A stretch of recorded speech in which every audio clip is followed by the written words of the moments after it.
Picture this, you walk out of your trailer only to find it's been broken into and your tools are gone. What now? That's when Next Tools and Equipment Insurance steps in.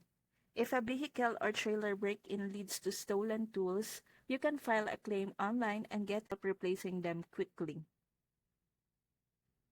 The claims process is simple. Just log in, submit the details, and Next handles the rest. Their goal is to get you back on the job with working tools as fast as possible. But it's not just about theft.